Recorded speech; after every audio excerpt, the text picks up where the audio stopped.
Hello everyone, welcome to another video tutorial from Create Chemistry।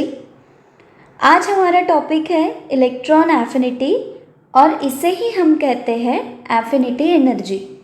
हमने पिछली classes में देखा है कि आयनाइजेशन एंथैल्पी क्या होती है, प्रॉपर्टीज़ ऑफ एलिमेंट्स पर आयनाइजेशन एंथैल्पी के मैग्नीट्यूड का क्या असर होता है, ऑक्सीडेशन, रिडक्शन, एसिड बेस के थोड़े बेसिक कॉन्सेप्ट्स, ये सभी चीज़ें हमने लास्ट लेक्चर्स में देखी है। तो आज हम थोड़ा आगे बढ़ेंगे। इलेक्ट्रॉन एफिनिटी और एफिनिटी एनर्जी, ये आपको अगर आयनाइजेशन एनर्जी अच्छी से समझ आ गया है तो इसके पूरा अपोजिट चलता है। तो वेरी फर्स्ट मैं आपको स्टैंडर्ड डेफिनेशन बता दूँ। इसमें क्या कहा है कि किसी आइसोलेटेड न्यूट्रल गैसियस एटम में एक इलेक्ट्रॉन डालने के बाद कितनी अमाउंट ऑफ एनर्जी रिलीज होती है। समझ आया? नहीं? ओके। अभी ये आइसोलेटेड न्यूट्रल गैसियस एटम ये क्या चीज़ है? तो अभी हमने फर्स्ट लेक्चर में देखा था कि पीरियोडिक टेबल में एलिमेंट्स होते हैं।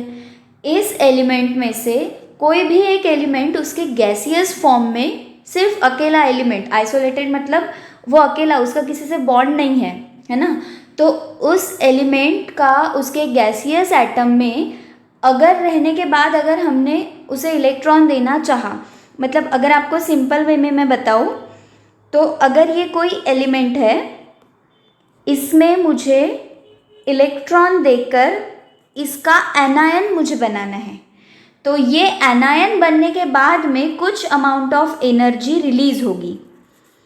हमने क्या देखा था? आयनाइजेशन एंथैल्पी में एनर्जी दी जाती है, energy given to release one electron. इसमें अपने को इलेक्ट्रॉन ऐड करना है ना।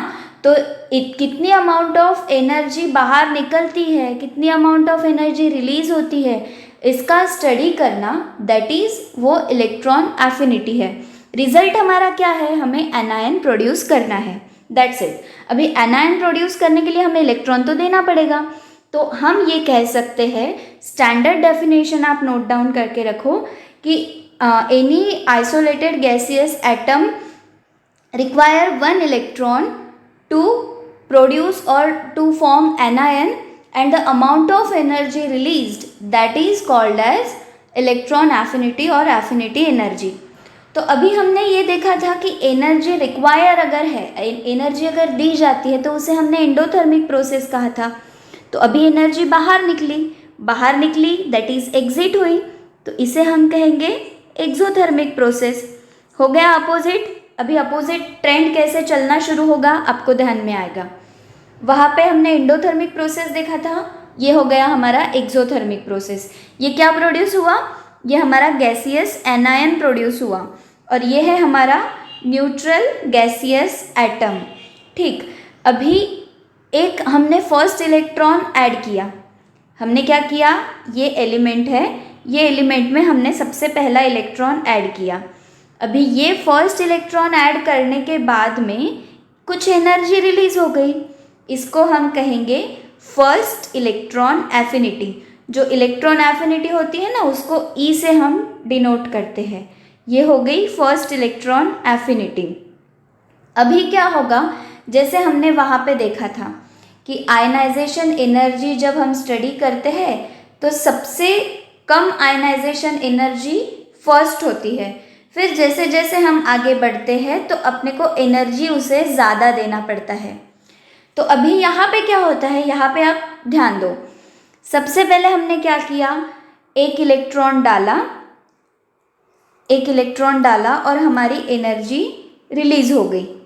ठीक, ये गैसियस फॉर्म में भी है और ये भी गैसियस फॉर्म में है।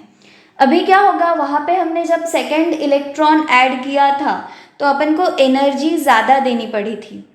तो यहाँ पे जो है ना, सेकेंड इलेक्ट्रॉन जब हमें ऐड करना है, मतलब एनायन में जब हमें इलेक्ट्रॉन ऐड करना है, तो यहाँ पे आप देखो ये भी निगेटिव चार्ज है, ये भी निगेटिव चार्ज है, सेम चार्ज वाले रिपल्शन करते हैं।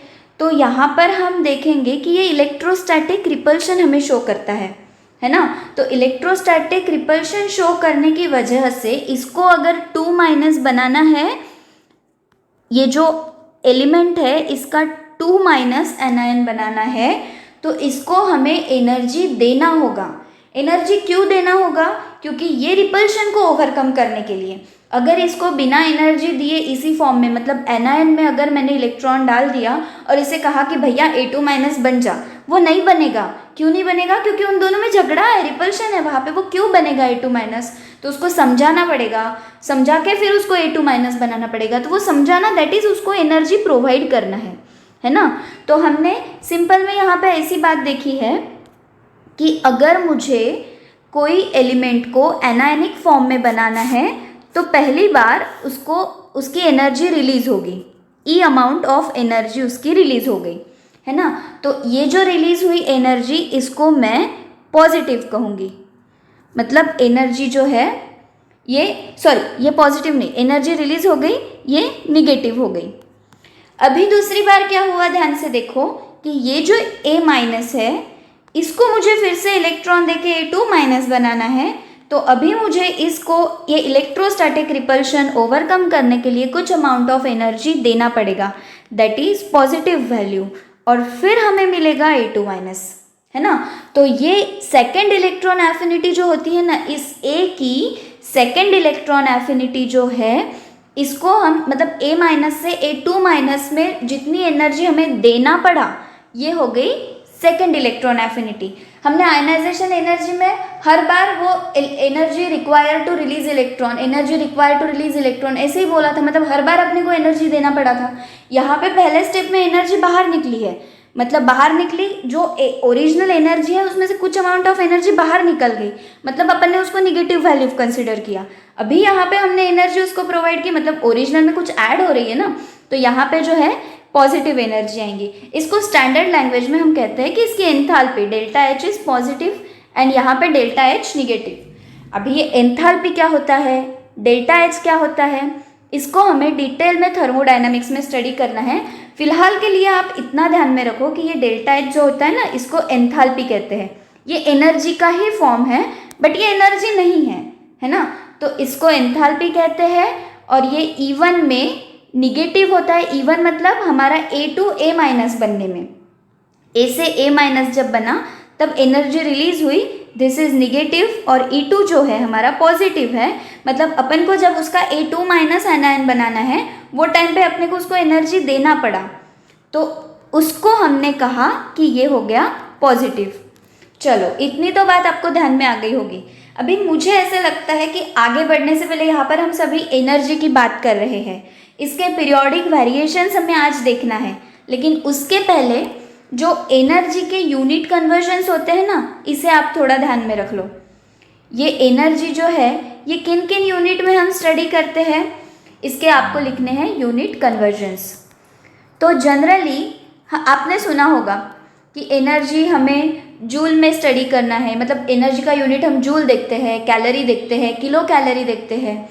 तो ये सभी चीज़ें क्या होती है, पहले आप ऐसे कॉमा दे के लिख सकते हो कि ये कौन से यूनिट देखते हैं हम, जूल, कैलोरीज, बार लीटर सुना होगा आपने, ATM लीटर में भी एनर्जी आती है। तो ये सभी फॉर्मूले इसके कैसे है, that is none of our business.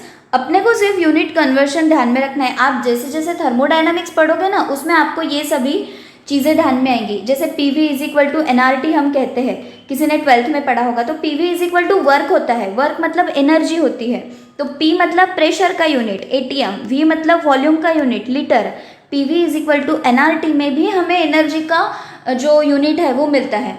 तो आप अपने नोट्स में यूनिट नोट डाउन करके रखो कि जैसे हम 1 कैलोरी कहते हैं, 1 कैलोरी मतलब 4.184 जूल। ये आपको इतना लर्न होना चाहिए एकदम टिप्स पे कि आपको नींद में से उठाने पर भी ध्यान में आना चाहिए कि ये एनर्जी का कन्वर्शन है। 1 कैलोरी = 4.184 जूल। आप इसको कैसे ध्यान रख सकते हो, एक कार में 4 जगह, एक कार है उसमें 4 जगह है, 4 लोगों की जगह है, J फॉर जगह, C फॉर कार। और दूसरा इसका है एक कटोरी में 4 जामुन, एक कटोरी में हमें 4 जामुन की जगह है, J फॉर जामुन। तो आप इसको कैसे भी ध्यान में रखो, लेकिन 1 calorie is equal to 4.184 joule. इसका अभी आपको यहाँ पे काम नहीं है, लेकिन जब भी हम मैथमेटिकल कन्वर्जन करेंगे, जब भी हम फिजिकल केमिस्ट्री पढ़ेंगे, तो ये चीज़ें आपको वहाँ पर मुझे नई सिरे से समझाने की ज़रूरत नहीं होगी। इसलिए हम अभी से थोड़ा थोड़ा पढ़ते हुए चलेंगे कि ये यूनिट कन्वर्जेंस और फिजिकल जो मैथमेटिकल पोर्शन होता है ये क्या होता है। तो ये एक हो गया। दूसरी बात, ये एक हो गया, 1 bar litre is equal to 100 joule होता है। थर्ड होता है 1 ATM litre is equal to 101.3 joule. तो ये 3 यूनिट कन्वर्जन बहुत इंपॉर्टेंट है, बार बार यूज़ होते हैं, इसको आपको ध्यान में रखना। और 1 calorie is equal to 4.184 joule, ये तो बहुत ज़्यादा इंपॉर्टेंट है। तो आप इसको थोड़ा सा रट लो, थोड़ा ध्यान में रखो, कुछ भी करके लर्न कर लो, इसका अपने को बार बार काम होने वाला है। ठीक है, तो हम देख रहे थे इलेक्ट्रॉन एफिनिटी। हमने देखा था कि अपने को एनर्जी जो है वो पहले इलेक्ट्रॉन एफिनिटी में रिलीज हुई है, जिसको हमने डेल्टा H निगेटिव कहा था, और दूसरी बार जब अपने को एनायन बनाना था तो E2 पॉजिटिव हो गया था, दैट इज डेल्टा H हमारा पॉजिटिव हो गया था। यहाँ तक हमने देखा। अभी हमें देखना है पीरियोडिक वेरिएशंस। देखो हम हर इसमें पीरियोडिक वेरिएशंस ही देख रहे हैं। अपना मेन मकसद ये है कि पीरियोडिक टेबल में ये सभी चीज़ें जो है ये कैसे वैरी करती है ना। तो यहाँ पे पीरियोडिक वेरिएशन के पहले आप एक समझ लो, मतलब ये जो इलेक्ट्रॉन एफिनिटी टॉपिक हम पढ़ रहे हैं ना, इस इलेक्ट्रॉन एफिनिटी टॉपिक का स्वभाव क्या है ये आप समझ लो। जैसे अभी देखो, जब जब हम इलेक्ट्रॉन ऐड करते हैं, जैसे जैसे इलेक्ट्रॉन ऐड किया जाता है तो क्या होता है कि न्यूक्लियस के साथ में उसका अट्रैक्टिव फोर्स बढ़ जाता है, किसका, इलेक्ट्रॉन का, है ना। तो इलेक्ट्रॉन ऐड करने से जो न्यूक्लियस के साथ का अट्रैक्टिंग फोर्स है वो बढ़ने की वजह से इलेक्ट्रॉन एफिनिटी फेवर करती है। मतलब इलेक्ट्रॉन एफिनिटी को क्या चीज़ें अच्छी लगती है, जो इलेक्ट्रॉन एफिनिटी है वो किस चीज़ को फेवर करता है, इलेक्ट्रॉन ऐड होने के बाद में न्यूक्लियस का इलेक्ट्रॉन के साथ में, प्लस नहीं बोल सकते यहाँ पे, न्यूक्लियस एंड इलेक्ट्रॉन का अट्रैक्शन अगर हो रहा है तो इलेक्ट्रॉन एफिनिटी फेवर करती है। ये पॉइंट नंबर 1 हो गया, है ना। अभी सेकेंड पॉइंट, मतलब अगर अट्रैक्टिव फोर्स बढ़ा तो ऐसे समझो इलेक्ट्रॉन एफिनिटी फेवर कर गई। लेकिन अगर कहीं किसी रीज़न की वजह से अट्रैक्टिव फोर्स कम हुआ, मतलब जैसे जैसे आप नीचे जा रहे हो डाउन द ग्रुप, वहाँ पे क्या होता है, एक शेल नया ऐड होता है और न्यूक्लियस का और बाहर के जो वैलेंस इलेक्ट्रॉन है उसका अट्रैक्टिव फोर्स कम होता है। तो ऐसी कंडीशन में क्या होगा, इलेक्ट्रॉन एंड न्यूक्लियस का क्योंकि अट्रैक्टिव फोर्स कम हो रहा है, तो जो एडिशन, इलेक्ट्रॉन एडिशन का प्रोसेस है, मतलब एनायन बनना जो है ये फेवर नहीं होगा। मतलब एनायन बन के इलेक्ट्रॉन एफिनिटी का बाहर निकलना या फिर एफिनिटी एनर्जी हमें बाहर मिलना, ये फेवर नहीं होगा। और इन जनरल आप देखते हो कि जैसे जैसे साइज बढ़ता है वैसे वैसे अट्रैक्शन कम होता है, हमने देखा है। जैसे जैसे साइज बढ़ता है अट्रैक्शन कम होता है। तो यहाँ पे इलेक्ट्रॉन एफिनिटी फेवर करेगी क्या, डेफिनेटली नहीं, यहाँ पे इलेक्ट्रॉन एफिनिटी कम हो जाएंगी। हमें स्वभाव समझना है कि इलेक्ट्रॉन एफिनिटी किस चीज़ को फेवर करती है, जब भी अट्रैक्शन होगा तो वहाँ पे इलेक्ट्रॉन एफिनिटी फेवर करेगी। चलो अभी इससे आगे अगर हम बढ़ें तो नेचर ऑफ ऑर्बिटल्स, ये जो बात है ये भी इलेक्ट्रॉन एफिनिटी को अफेक्ट करती है। अभी वो कैसे, तो देखो हमने कौन से ऑर्बिटल देखे हैं, S, P, D and F। तो इलेक्ट्रॉन एफिनिटी जो होती है ना वो S में सबसे ज़्यादा, P में उससे कम, फिर D, फिर F। तो ये S में क्यों फेवर करती है, क्योंकि इलेक्ट्रॉन जो है ना वो S ऑर्बिटल में जाना पसंद करेगा। क्यों जाना पसंद करेगा, क्योंकि ये S ऑर्बिटल न्यूक्लियस के पास होता है। अगर वो ऑर्बिटल न्यूक्लियस के पास है तो उसका अट्रैक्शन होगा, और हमें पता है इलेक्ट्रॉन एफिनिटी को अट्रैक्शन अच्छा लगता है, तो इलेक्ट्रॉन एफिनिटी का ट्रेंड हम ये फॉलो करेंगे। चलो तो अभी हम पीरियड और ग्रुप में एक बार समझ ले कि इलेक्ट्रॉन एफिनिटी कैसे कैसे ट्रेंड फॉलो करती है। जैसे हम लेफ़्ट टू राइट जाएंगे वैसे क्या होगा, एक एक इलेक्ट्रॉन ऐड होगा। एक एक इलेक्ट्रॉन ऐड होगा मतलब साइज छोटा होगा, अट्रैक्शन बढ़ेगा। इलेक्ट्रॉन एफिनिटी को क्या पसंद है, अट्रैक्शन पसंद है, मतलब इलेक्ट्रॉन एफिनिटी क्या होगी, बढ़ेगी, है ना। ये हो गया लेफ़्ट टू राइट। अब हमें पता है उसमें रेडियस कम होती है, फिर न्यूक्लियर चार्ज बढ़ता है, ये फिर से आपको बताने की कोई ज़रूरत है नहीं। और अगर आपने वो पहली वाली वीडियो नहीं देखी है तो मैं आपको डिस्क्रिप्शन में लिंक दे दूँगी, उसमें जाके पहले आप वो वीडियो देख के आओ जिसमें हमने आयनाइजेशन एनर्जी और एटॉमिक रेडियस इन चीज़ों की बात की है, उसका ट्रेंड हमने देखा है ना। तो फिर आप ये देखना, यहाँ पे आपको समझ में आएगा कि ये मैं रेडियस वगैरह कम होने की कैसे बात कर रही हूँ।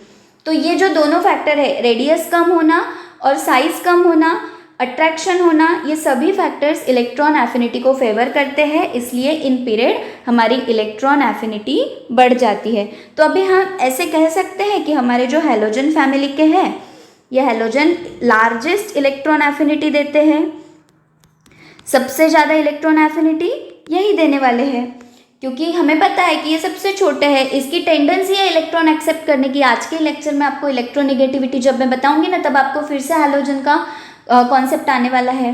तो उनकी इलेक्ट्रॉन एक्सेप्ट करने की टेंडेंसी होने की वजह से इलेक्ट्रॉन एफिनिटी ज़्यादा है।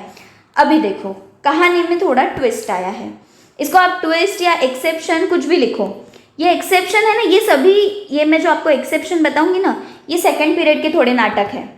अभी जैसे फ्लोरीन है, फ्लोरीन में आपने देखा होगा उसका इलेक्ट्रॉनिक कॉन्फ़िगरेशन हम लिखते हैं 1s2 2s2 एंड 2p5। तो लास्ट इलेक्ट्रॉन कहाँ पे गया? p ऑर्बिटल में, 2p ऑर्बिटल में, उसमें भी 2p ऑर्बिटल में गया। तो ये जो 2p ऑर्बिटल है ना, इसका साइज छोटा होता है देन 3p से इसका साइज छोटा है, ये मैंने 3p निकाला।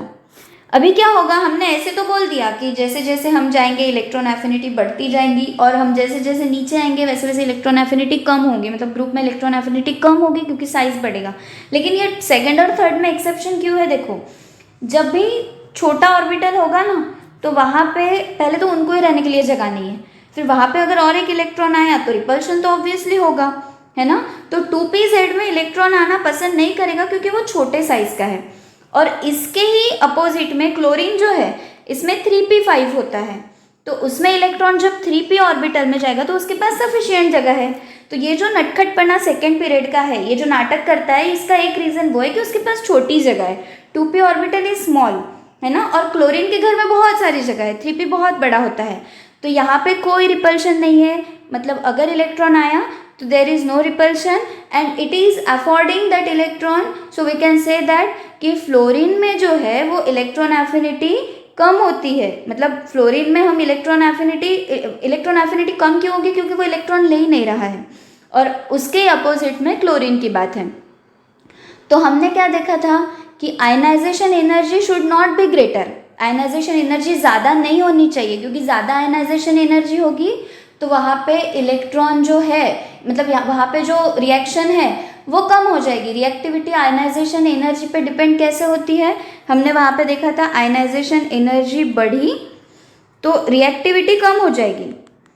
लेकिन यहाँ पे उल्टा है, मतलब यहाँ पे अगर इलेक्ट्रॉन एफिनिटी बढ़ी तो फिर हम अच्छे रिएक्टिव है ऐसे कह सकते। तो यहाँ पे हमें इलेक्ट्रॉन एफिनिटी ज़्यादा चाहिए, तो यहाँ पे इलेक्ट्रॉन ऐसे नहीं कह सकते कि फ्लोरीन कम रिएक्टिव है, लेकिन जो ऑफिशियल ट्रेंड है वो फॉलो करने के लिए इलेक्ट्रॉन एफिनिटी ज़्यादा चाहिए। तो down the group we know that one shell is added and attraction will be minimum, therefore we know that electron affinity will also be minimum. But here, due to the size of 2p and 3p orbital, 3p have more space, it can afford one electron, so that we said that इसमें electron आना पसंद करेगा और affinity कम होने की जगह बढ़ेगी। ठीक है, अभी जनरली हम इलेक्ट्रॉन एफिनिटी के वैल्यूज थर्ड पीरियड में ज़्यादा हुई देखते हैं, मतलब इलेक्ट्रॉन एफिनिटी जो है ये थर्ड पीरियड में ज़्यादा होती है than second, due to addition of one electron. वहाँ पे एक्चुअल में क्या होता है, मतलब एडिशन ऑफ वन इलेक्ट्रॉन तो होता है लेकिन वो नए शेल में होता है, साइज बढ़ती है, इंटर इलेक्ट्रॉनिक रिपल्शन कम होता है, बट स्टिल उसका रीज़न हमने देखा है कि वहाँ पे जगह की वजह से, 3p ऑर्बिटल बड़ा होने की वजह से वहाँ पे ये चीज़ें होती है। ओके, अभी ग्रुप की बात की जाए तो ग्रुप में जनरल क्या होता है कि इलेक्ट्रॉन एफिनिटी डिक्रीज होंगी, ग्रुप में इलेक्ट्रॉन एफिनिटी डिक्रीज होगी। रीज़न क्या है? अट्रैक्शन नहीं है, रेडियस बढ़ रहा है, एटॉमिक नंबर बढ़ने की वजह से रेडियस बढ़ रहा है, अट्रैक्शन जो है वो कम हो रहा है, है ना, न्यूक्लियस और इलेक्ट्रॉन का। तो फिर अट्रैक्शन अगर कम हो रहा है तो इलेक्ट्रॉन एफिनिटी इसको फेवर नहीं करेगी। और एक बात, down the group screening effect बढ़ता है। फिर से एक बार आपने स्क्रीनिंग इफेक्ट की वीडियो नहीं देखी है तो पहले आप वो देख के आओ, लिंक आपको डिस्क्रिप्शन में मिल जाएगा। तो अभी स्क्रीनिंग इफेक्ट बढ़ने की वजह से न्यूक्लियस का प्रोटेक्शन बढ़ रहा है। ये है हमारा न्यूक्लियस। यहाँ पे अगर ज़्यादा ऑर्बिटल है तो ये न्यूक्लियस को प्रोटेक्ट करेंगे, यहाँ का इलेक्ट्रॉन का इन्फ्लुएंस यहाँ तक पहुँचेगा नहीं। फिर से अट्रैक्शन नहीं, इलेक्ट्रॉन एफिनिटी को अट्रैक्शन होना, मतलब यहाँ पे इलेक्ट्रॉन एफिनिटी जो है वो फिर से कम हो जाएगी, सो दैट ग्रुप में इलेक्ट्रॉन एफिनिटी कम होती है।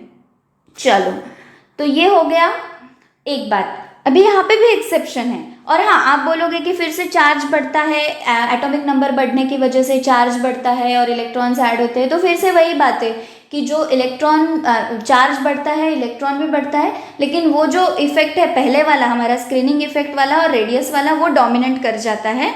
उसकी वजह से ये जो चार्ज बढ़ने वाला है ना, ये हम लोग कंसिडर नहीं करते, ये इफेक्ट नलीफाई हो जाता है, सेम एज आयनाइजेशन एनर्जी।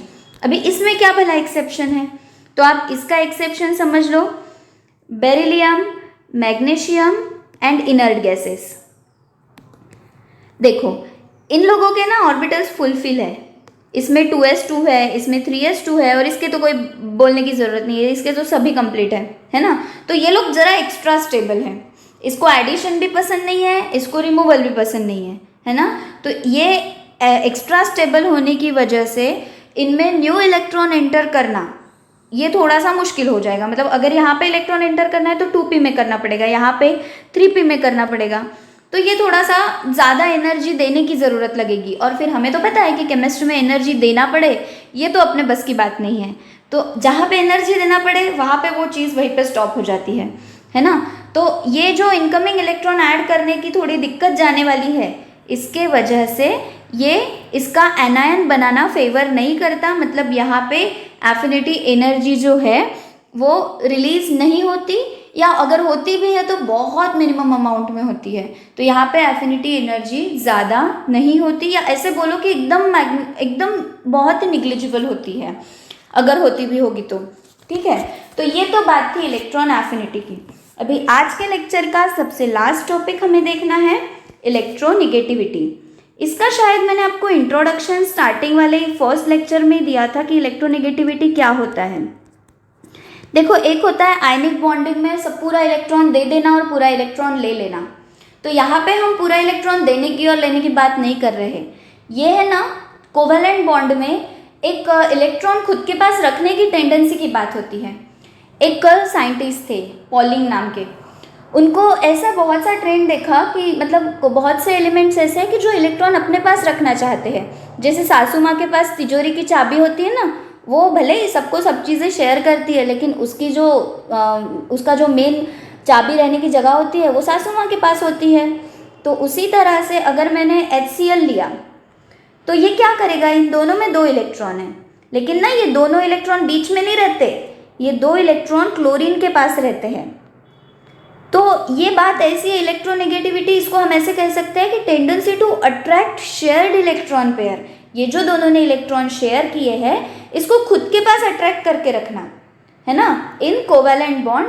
तो इसको हम कहेंगे इलेक्ट्रोनेगेटिविटी। ये दोनों इलेक्ट्रॉन क्लोरीन के पास है, मैं मेरे ही पास इलेक्ट्रॉन रखूंगा, ऐसा क्लोरीन का बोलना है, और ये सभी हैलोजन का होता है। तो इसका रीज़न क्या है भला, क्योंकि इसकी टेंडेंसी है इलेक्ट्रॉन अट्रैक्ट करने की। जैसे जैसे पता है साइज कम होता है और ज़्यादा नंबर ऑफ इलेक्ट्रॉन्स बढ़ते जाते हैं ना, वैसे वैसे उसकी इलेक्ट्रोनेगेटिविटी बढ़ती जाती है।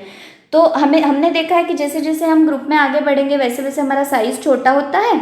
मतलब ये छोटे साइज़ में इलेक्ट्रॉन्स बहुत ज़्यादा होते हैं, बहुत सारे इलेक्ट्रॉन्स होते हैं, तो उनके पास इलेक्ट्रॉन है तो उनको और इलेक्ट्रॉन चाहिए, मतलब वो ज़्यादा इलेक्ट्रॉन और ले सकते हैं। तो ये जो टेंडेंसी है इसको हम इलेक्ट्रोनेगेटिविटी कहते हैं। और ऐसे हम जनरली एक जनरलाइजेशन कर सकते हैं कि जो स्मॉल एटम्स होते हैं, small atoms are able to attract electron more, मतलब वो स्ट्रांगली अट्रैक्ट करते हैं। Small atoms attract electron strongly, है ना, then larger ones, therefore they are more electronegativity, therefore they are more electronegative. Okay, तो ये जो पॉलिंग नाम के साइंटिस्ट थे इन्होंने ना सबसे पहले क्या किया कि एक देखा कि फ्लोरीन जो है इसकी मैक्सिमम टेंडेंसी है, तो उसको उन्होंने कोई भी ऐसा इमेजिनरी नंबर दे दिया 4।